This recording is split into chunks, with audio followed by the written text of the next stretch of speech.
Good morning. We got our 49ers quarter season report card. Now, yes, I am aware that the 49ers won't officially hit the quarter of the season until after the first quarter of this game against Carolina, but I'm not going to sit here and do the report card over the commercial break of the game against the Panthers. We've got to do it now after 4 games. This is the way it used to be with a 16-game schedule. 17-game schedule, not a round number, makes things a little bit more difficult for us, but without further ado, why don't we get into this? And, first, why don't we take a look at one of the plays of the week? Jimmy Garoppolo to George Kittle. The connection, this was Kittle's first catch of the game on Monday night. And, I just thought it was a good example of the rapport between Jimmy and George.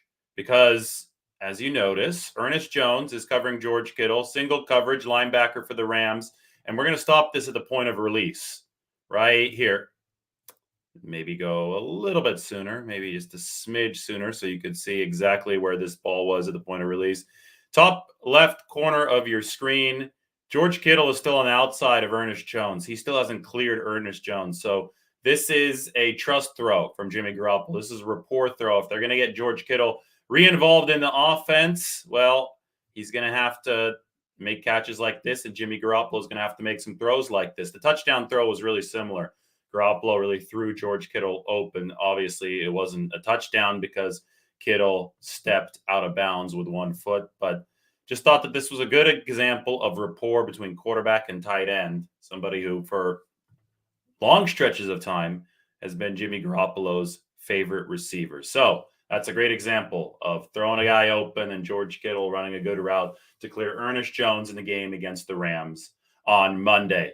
Now I open up the report card article. This is up on The Athletic, how the 49ers look after 4 games, dominant defense, growing pains on offense. Now, the article itself doesn't have grades, like letter grades, but this video will have letter grades. But check out the article itself. I'm posting the link into the comment section right now. Make sure that you do subscribe to The Athletic as always. And while you do that, why don't you go check me out on Twitter as well. And then, of course, like this video and subscribe to the channel. But I'm going to go through this position by position, offer some quick grades, and then I'm going to be off on my way. Back to the facility today. No days off this week because of the late Monday night game, not a Sunday game. So there's no Tuesday off. Yesterday was analysis, and today is the first day of practice for the Carolina week with the 49ers. All right, we'll start with quarterback.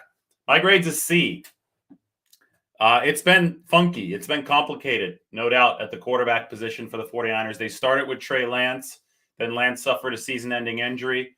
If I had to grade the usage of Trey Lance, I'll have to grade it on 2 different planes. I'd have to grade it on the longer-term idea of moving to Trey Lance this year, which I think that the 49ers, if you gave them some truth serum, they might say that they bit off a little bit more than they could chew if you factor in Kyle Shanahan's play calling with Trey Lance. I think that Kyle likes control over the passing game, doesn't like a lot of off-schedule stuff. The fact that he was running so much with Trey Lance in that game against Seattle showed that he wasn't quite comfortable with Trey's passing command of the offense. So Kyle decided to run because he thought that was the best chance to win. And that exposed Trey Lance to injury. So I didn't like the handling of the, protecting Trey of that situation, because I think it's just common sense in the National Football League. If you're not passing as a quarterback more than you're running, you run the odds of an injury.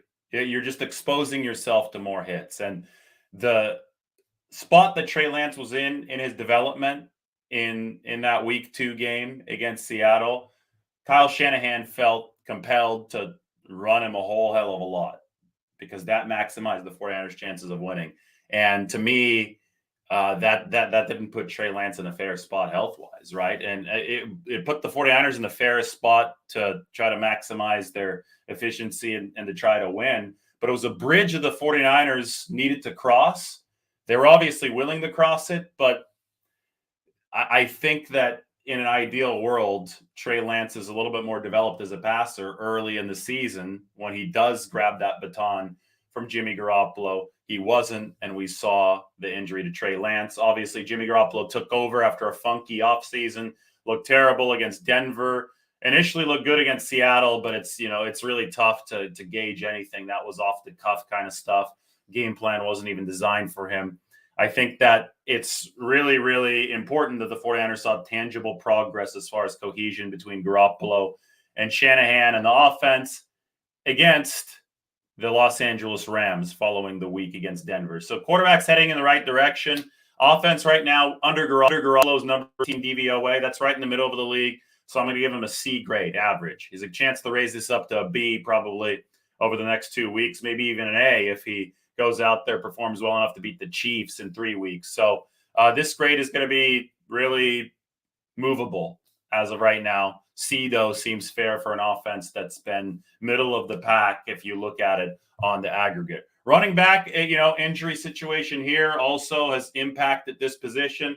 Elijah Mitchell's obviously the 49ers' best running back. And I'm not going to count Deebo Samuel right now. Deebo's Deebo, but Elijah Mitchell is the best specific running back for the 49ers. He's out with MCL sprain, which seems to be the garden variety injury of the year for the 49ers. Was a high ankle sprain in the past. MCL sprain seems to be what everybody's getting this year. Jeff Wilson ran 20.8 miles per hour on the wham block touchdown the other day. His burst is back. That's been nice for the 49ers. They ran a whole heck of a lot in weeks 1 and 2 because they were able to set up a lot of rushing situations, especially in week 2. That was an efficient game. I think that Jeff Wilson's done fine replacing Elijah Mitchell, but I also think that the 49ers could really use Elijah Mitchell. They could use more bodies. We'll see if Tevin Coleman, Marlon Mack, Jordan Mason, we've only seen a carry or two from Jordan Mason. We'll see what else the group can give the 49ers, and we'll see how much Deebo Samuel must augment it.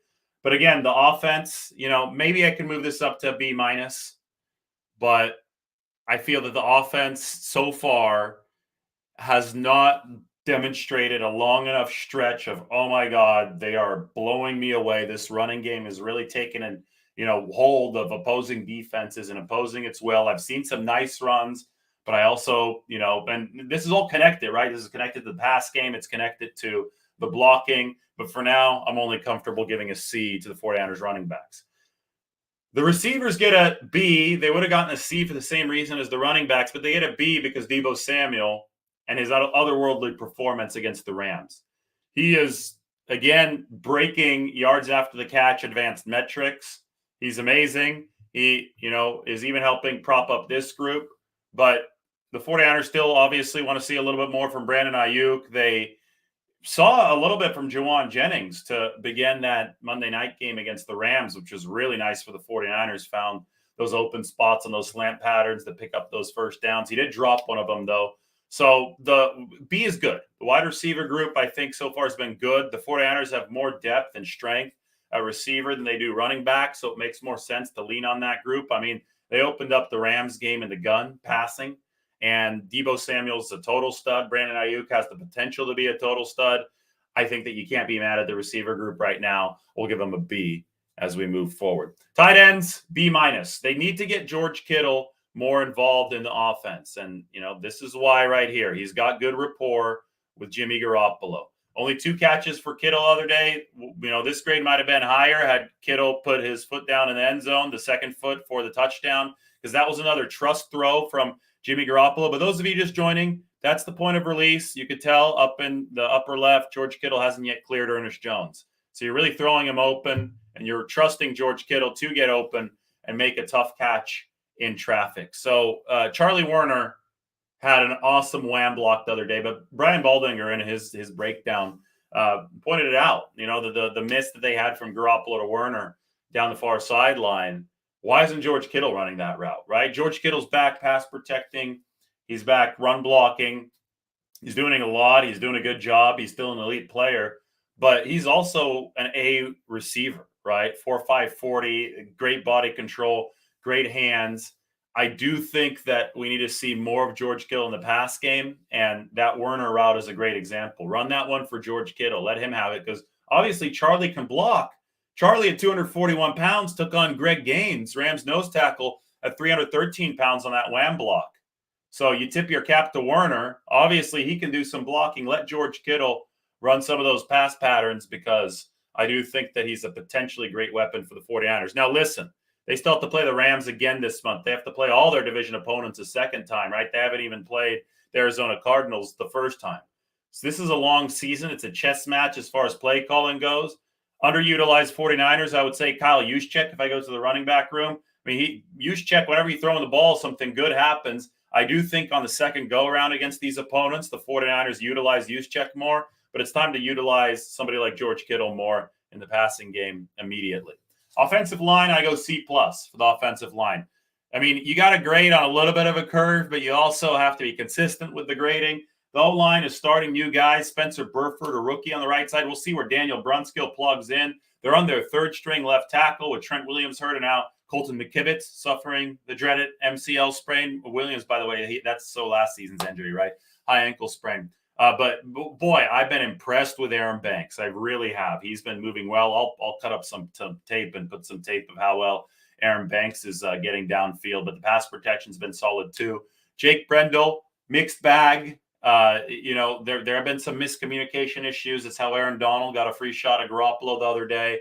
But to me, that offensive line, actually has been better than I thought that it would be. And, that was my main point of fear for the 49ers over the course of this offseason. And I thought that against Denver, a lot went wrong. And that was kind of the worst case scenario. Oh, boy, the interior line is struggling. McGlinchey is on his back. Trent Williams gets hurt. What now? But they responded, and, they tailored the offensive game plan around a beleaguered line, an inexperienced line against the Los Angeles Rams. But I thought that the 49ers responded really positively and did a good job in that game against the Rams. C+ isn't terrible. It's a little bit above average. Remember, C is average. These guys can continue to raise their grade moving forward. I just can't give the offense too high of a grade cumulatively. So I go C, B, B+, C+. I can't, there is no B+, B-, C+. I can't give them too high of a grade cumulatively because they are the number 16 DVOA offense if you discount week 1, Lance and Monsoon. So from weeks 2 onward, it is the number 16 offense. That's average. It grades out to about a C+, C+ for the 49ers. Meanwhile, on the defensive side, you're going to see some really good grades. A+ for the defensive line. They lead the league in pressures. They lead the league in pressure rate, rushing only 4. Nick Bosa has an NFL best 6 sacks. He has an NFL best 30 pressures. Next guy has 22. That's Micah Parsons. These guys are studs. These guys are drivers of a unit that is allowing only 3.8 yards per play, which would make NFL history if they kept it up. A for the linebackers. Azeez Al-Shire is hurt right now, but Dre Greenlaw had 15 tackles the other day. Fred Warner successfully covering Cooper Kupp the other day in the red zone. That was impressive from the 49ers. You're not seeing this on other teams. I will say if Warner had actually caught the pick and returned it for a touchdown, this would be an A+. So challenge to the linebackers to be just a little bit better. Safeties, Talanoa Hufanga and Tashawn Gibson. A lot of people said safety might be a weakness for the 49ers after Jimmy Ward went down. Well, Hufanga's PFF's graded number 1 safety in the league. Gibson's number 3. Number 2 is Minka Fitzpatrick. So the 49ers have 2 of the top 3 graded safeties in the league. They get an A+. We all saw what Hufanga did the other day. Charvarius Ward's been a game changer, but people should start talking about Emmanuel Mosley. Yeah, Jason Verrett's going to be back at practice today, but he's not going to get a starting spot on outside cornerback immediately because Emmanuel Mosley's been really damn good.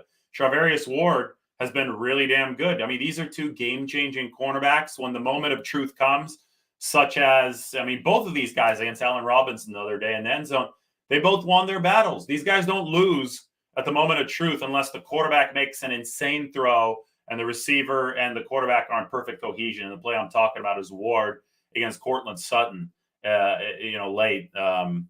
Russell Wilson throwing the little back shoulder fade to Cortland Sutton in Denver. Otherwise, these guys don't lose. So defense across the board, A+, A+. Defense has been stellar. They started forcing takeaways. 49ers can hang their hats on the defense moving forward. Special teams is complicated. I don't know what kind of grade to give these guys because the punt game has been good with Mitch Wishnowsky earning that new contract. Punt coverage has been really good. Only 8 punt return yards against the 49ers so far. Kick coverage has been really good. Top 5 in the NFL. But they haven't done well in kickoff returns. Ray McLeod is fumbling too much. And they got lucky. They recovered that. That was Marlon Mack the other way. Maybe we should bump up the running back grade thanks to Marlon Mack's special teams play. But anyway, it's been the main drag. The reason they're ranked number 29 DVOA on special teams, because the field goal game, that used to be good. So you don't bring back Richard Hightower, but you think that, the part that was good under Richard Hightower, because Robbie Gould runs it, Mitch Wishnowski's holding, and Tabor Pepper's long snapping, you'd think that, Robbie would stay consistent. But so far, I mean, I don't think it was Robbie's fault that Ross Dwelly forgot the block against Seattle and they took it back for a touchdown. That's the biggest negative on the 49ers grade so far. But Robbie needs to make kicks like the 42-yarder that he missed against the Rams. That left the door open. So let's wait for the special teams grade. It's mixed bag. There's like 5 different grades I could give for different phases of the game. All right, that's been your 49ers quarter season report card. Like the video, sub to the channel, and go to here. This is it. How the 49ers look after 4 games.